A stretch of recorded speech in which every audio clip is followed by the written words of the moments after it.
नमस्कार। India debate में आप सबका स्वागत है।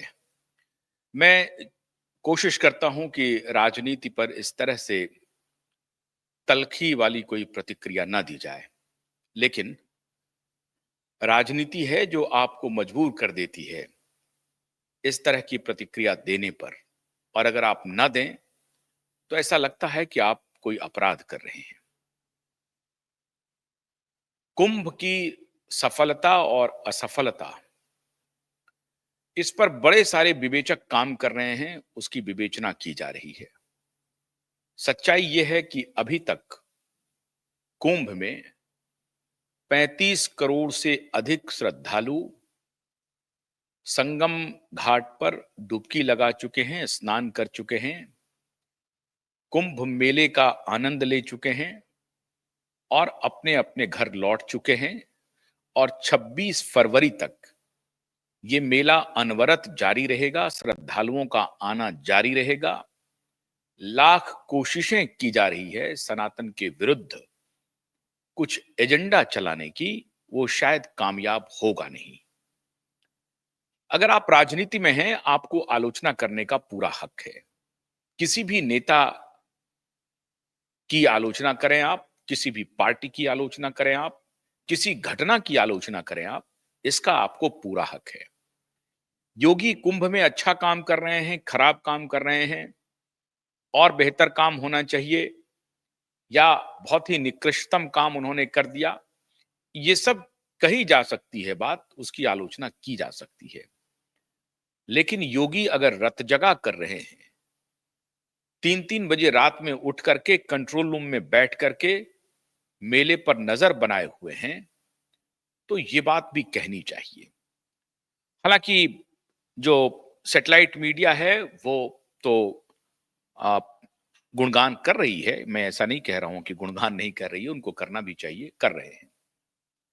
लेकिन आज मैं योगी और कुंभ की बात दूसरे रेफरेंस में करना चाहता हूं। रेफरेंस है एक माननीय सांसद का, जो समाजवादी पार्टी की सांसद हैं। एक ऐसी सांसद जो देश के किसी भी ज्वलंत मुद्दे पर बहुत फौरी तरीके से अपनी प्रतिक्रिया व्यक्त करती हैं, फौरन व्यक्त करती हैं, बिना किसी झिझक के करती हैं, और बड़ा बिना लाग लपेट के करती हैं। बहुत ही दुर्धर्ष प्रतिक्रिया देने में उनकी कोई सानी नहीं है, उनकी कोई दूसरी मिसाल भी नहीं मिलती है। जब कभी भी मौका लगता है तो ऐसा लगता है कि पार्लियामेंट में अगर वो नहीं बोली तो फिर बोला कौन। लेकिन इस महोदया का सुशांत सिंह राजपूत और दिशा सालियान की अपने ही कार्य क्षेत्र में बीभत्स हत्या हुई, मौत हुई, उस पर इस मोहतरमा का बिल्कुल कोई प्रतिक्रिया नहीं आई। ये बिल्कुल चुप हो गई, मौन हो गई, और उनको लगा कि इस पर बोलना उचित नहीं है। बॉलीवुड में खामोशी छा गई।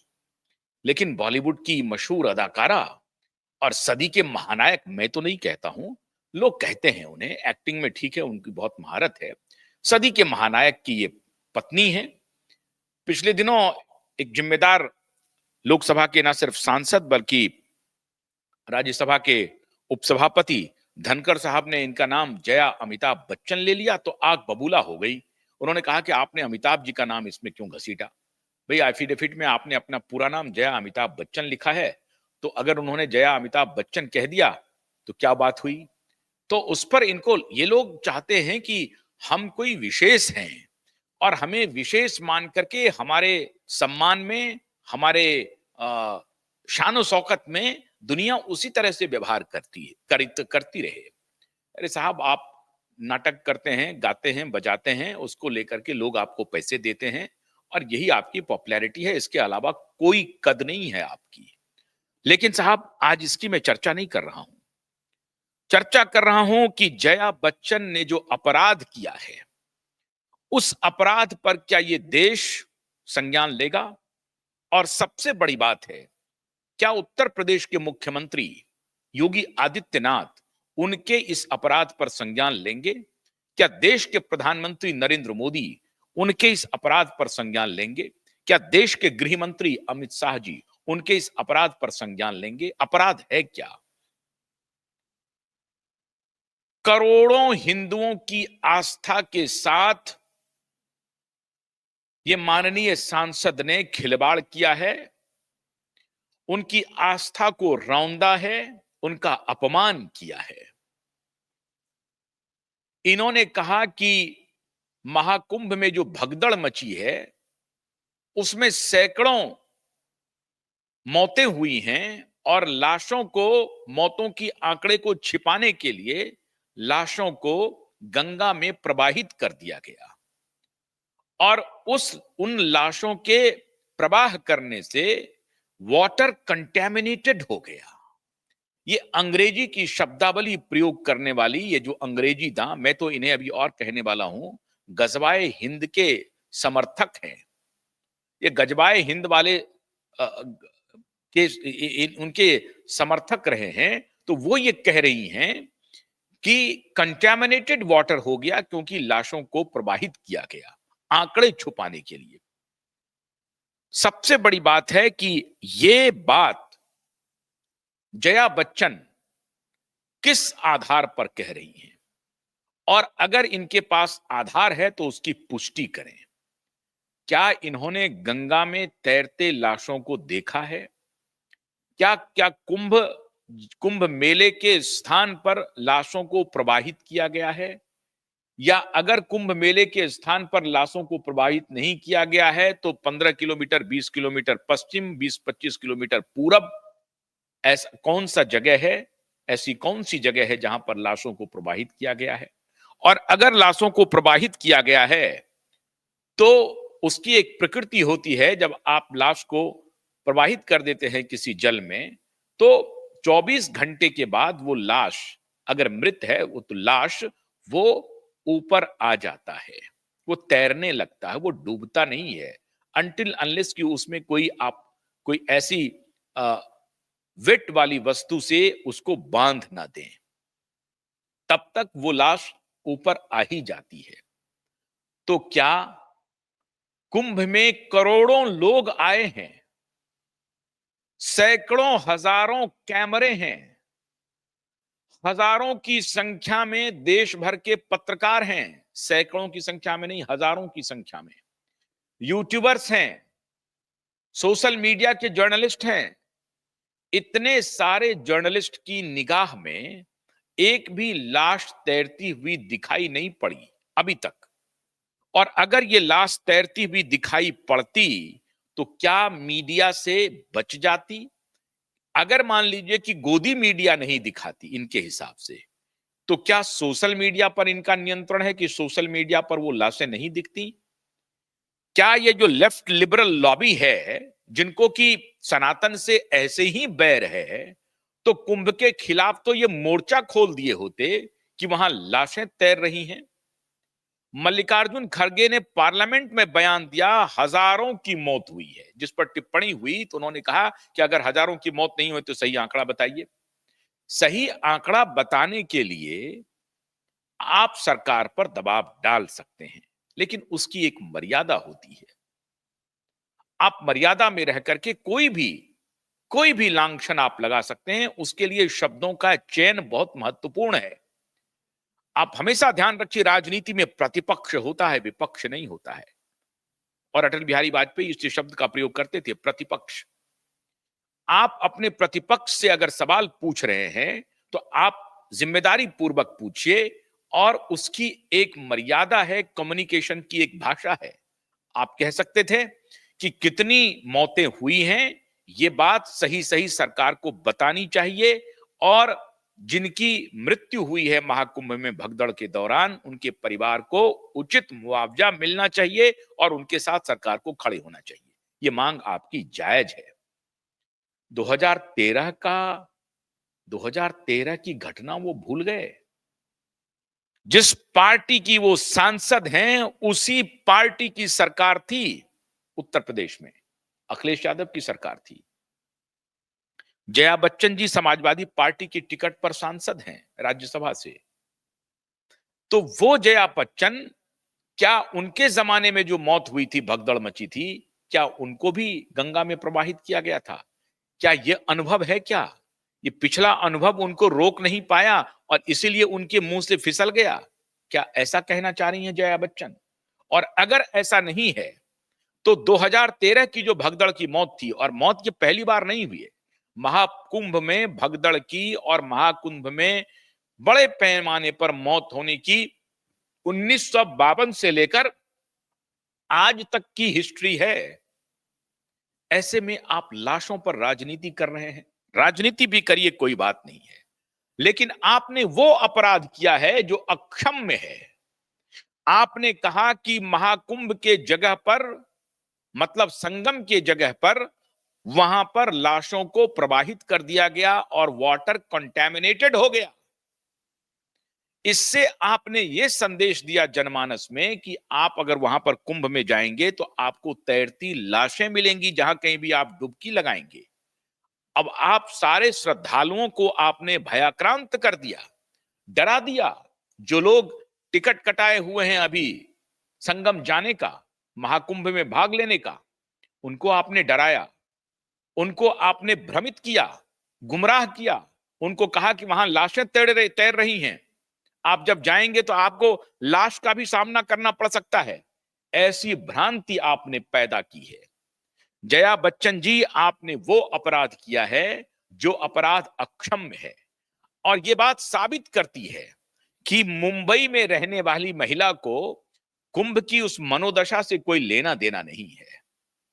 वो तो एक नफीस एक्ट्रेस हैं जो कंटैमिनेटेड वाटर के बारे में जानती हैं। कंटैमिनेटेड वाटर के बारे में, वो पानी गंदा है, इसके बारे में प्रतिक्रिया दे रही हैं कि अगर लाश प्रवाहित किया गया तो पानी गंदा हो जाएगा। गंगा कितनी मैली है ये बात तो बाद में करनी चाहिए, लेकिन आपका मन कितना मैला है उसको निश्चित रूप से गंगा जल के आचमन के बाद ही उसकी शुद्धि हो सकती है।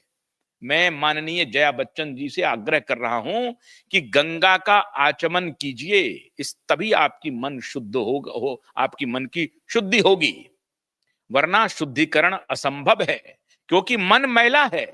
इसलिए ये इस प्रकार के अनर्गल बयान आपके आ रहे हैं। आप एक जिम्मेदार इस देश के सांसद हैं, प्रतिनिधि हैं इस देश के।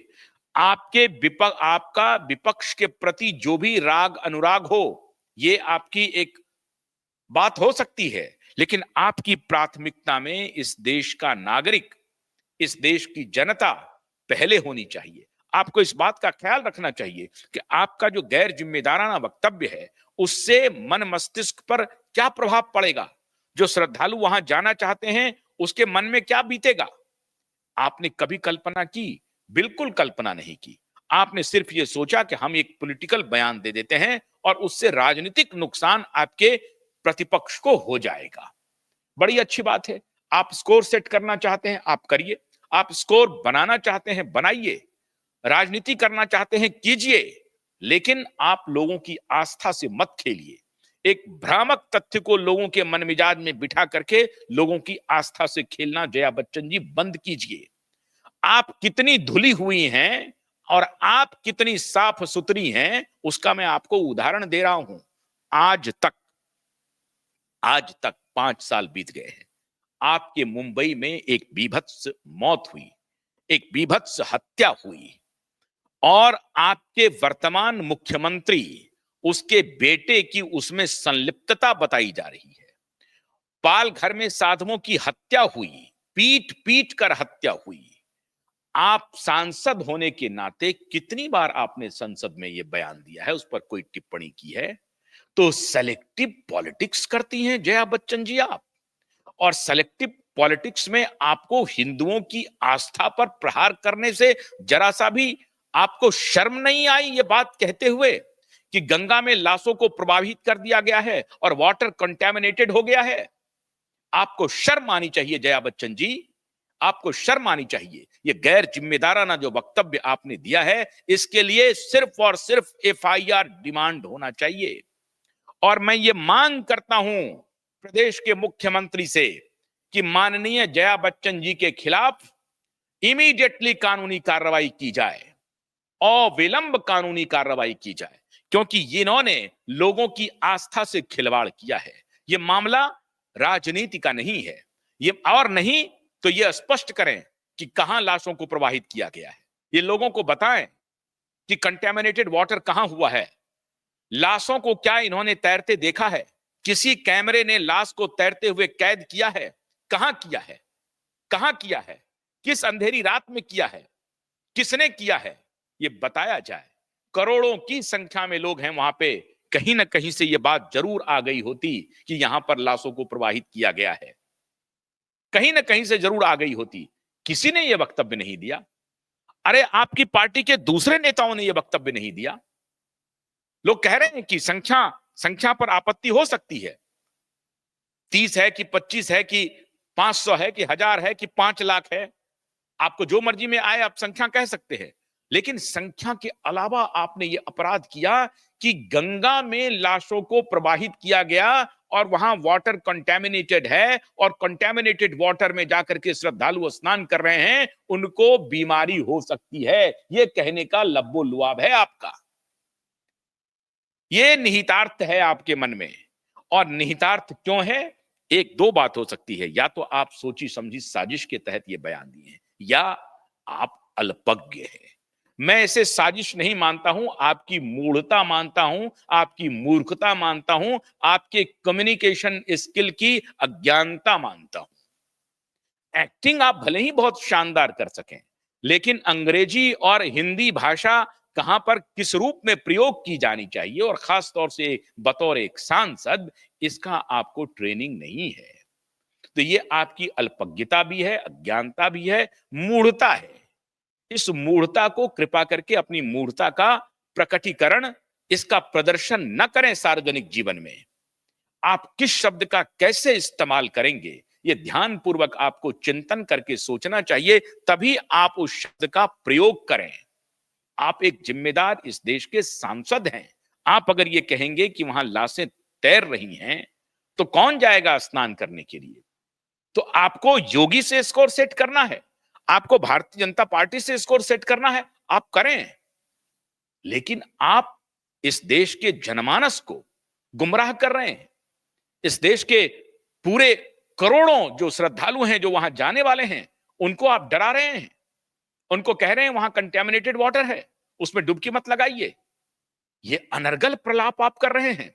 आपके खिलाफ इस देश के करोड़ों श्रद्धालुओं को गुमराह करने के लिए इमीडिएट, अविलंब एफआईआर दर्ज करना चाहिए, और आपके खिलाफ कानूनी कार्रवाई होनी चाहिए। वरना यह आप साबित करें कि लाश कहां तैर रही है, लाशों को किसने गंगा में प्रवाहित किया है, कैसे वहां पर लाशों के तैरने की वजह से वाटर कंटेमिनेटेड हुआ है। आप बताएं, लोगों को बताएं, नहीं तो आप देश से माफी मांगें। आपने जो अपराध किया है, इसके लिए सिर्फ और सिर्फ माफी, माफी से भी काम नहीं चलेगा। आपके खिलाफ इकोनॉमिक और पनिशमेंट होना चाहिए, आपको जेल जाना चाहिए। इस वक्तव्य की वजह से आपको जेल जाना चाहिए। और मैं आग्रह कर रहा हूं माननीय योगी जी से कि आप ऐसी गैर जिम्मेदार सांसद के खिलाफ अविलंब कार्रवाई करें, अविलंब कार्रवाई करें। इन्हें कोई चिंता नहीं है। दिशा सुशांत पर मौन, आज तक मौन, क्योंकि वहां खतरा है अंडरवर्ल्ड से ना, वहां खतरा है अपराधियों से। वहां रहने नहीं देगा मुंबई में, गुंडों की जमात में ये रहती है वहां पे, क्रिमिनल अपराधियों के साथ ही वहां पर रहती हैं, और ये पूरे देश को बतलाने के लिए आई हैं कि वाटर कंटेमिनेटेड हो गया। अरे पहले अपने मुंबई बॉलीवुड के कंटेमिनेटेड परिवेश को ठीक कीजिए माननीय जया जी। और आप महिला हैं, महिला हैं आप, आपकी संवेदनशीलता तो अधिक होनी चाहिए। मृत्यु हुई है, आप उस पर आलोचना कीजिए, आप जरूर आलोचना कीजिए। जो गलती हुई है, जो खामी हुई है, उस पर टीका टिप्पणी हो रही है, और बहुत सारे लोग कर रहे हैं। योगी उसके लिए रात दिन काम कर रहे हैं, मेहनत कर रहे हैं, रात रात को जग रहे हैं योगी। लेकिन आप किसी भी तरीके से कोई ना कोई कारण ढूंढ करके योगी को बदनाम करो, कुंभ के मेले को बदनाम करो, ताकि लोग वहां जाए नहीं। आपको शर्म आनी चाहिए। कुंभ का आपने, आपके बॉलीवुड ने वो मान बढ़ाया था, सभी फिल्मों में कुंभ में तो लोग खो जाते हैं, दो भाई बिछड़ जाते हैं। ये सब नैरेटिव बना बना करके बॉलीवुड ने कुंभ को बदनाम करने की आज जो 70-75 वर्ष से जो साजिश चलती रही, आप उसी की प्रोडक्ट है। आप उसी भाव को आगे बढ़ा रही हैं। आप यही कहना चाह रही हैं, कुंभ को बदनाम करना चाह रही हैं कि ताकि कुंभ मेले में कोई जाए नहीं। तो ये तो वहां ट्रेनिंग आपने ली है बॉलीवुड में, तभी तो कंटेमिनेटेड वाटर कह रही हैं आप। तो ट्रेनिंग आपकी पक्की हुई है। कुंभ को कैसे बदनाम किया जाता रहा है फिल्मों में, ये दुनिया ने देखा है कि कुंभ में जाते हैं तो दो दो भाई बिछड़ गए, माँ बाप बिछड़ गए, तो पिता पुत्र बिछड़ गए, बहन बिछड़ गई, पति पत्नी बिछड़ गए। तो बिछड़ने का ही माहौल जो है वो महाकुंभ होता है। ये फिल्मों के जरिए दिखाया जाता रहा है। तो आपकी ब्रांडिंग बॉलीवुड ने क्या की है कुंभ के बारे में, ये किसी से छिपा हुआ नहीं है, आप उसी की प्रोडक्ट हैं। तो वही भाषा आप जानती भी हैं, इसलिए वाटर कंटेमिनेटेड आपको दिखने भी लगा। आपको बहुत मुबारक हो आपकी भाषा शैली, लेकिन आपको यह अधिकार नहीं दिया जा सकता है कि आप एक बड़ी आबादी को गुमराह करें, आप उनके मन में शंका भरें, आप उन्हें कहें कि वहां लाशों को बहाया गया है, आप जाएंगे वहां पर तो आपको कंटेमिनेटेड वाटर से दो चार होना पड़ेगा और आपको बीमारी हो सकती है। ये कहना चाहते हैं आप। प्रशासन और राजनीतिक पार्टी, मैं समझता हूं कि जिम्मेदारी लेकर के जिस किसी ने भी इस तरह के गैर जिम्मेदाराना वक्तव्य दिया है, अभी करोड़ों लोग वहां जाना बाकी है कुंभ में, उनका ख्याल रखते हुए ऐसे बयानबाजों पर सख्त से सख्त कार्रवाई करें। क्योंकि इनका नकलीपन स्पष्ट है, किसी से छिपा नहीं है। इनको पूछिए ना कि सुशांत और दिशा के मामले में इन्होंने क्या बोला, कुछ बोला क्या, एक शब्द भी जुबान खुली क्या, नहीं खुली, आज तक नहीं खुली, गिग्गी बंदी हुई है इनकी। तो ये कितने ईमानदार हैं ये लोग, सबको मालूम है, इनकी ईमानदारी कितनी है सबको मालूम है। और अभी ये कंटेमिनेटेड वाटर का हवाला दे रही है। उत्तर प्रदेश सरकार को अविलंब जया बच्चन के खिलाफ कार्रवाई करनी चाहिए। इन्होंने घोर अपराध किया है, अक्षम अपराध किया है, और मैं उम्मीद करता हूं कि योगी आदित्यनाथ जी इसका जरूर संज्ञान लेंगे, निश्चित रूप से संज्ञान लेंगे। बहुत बहुत शुक्रिया, नमस्कार।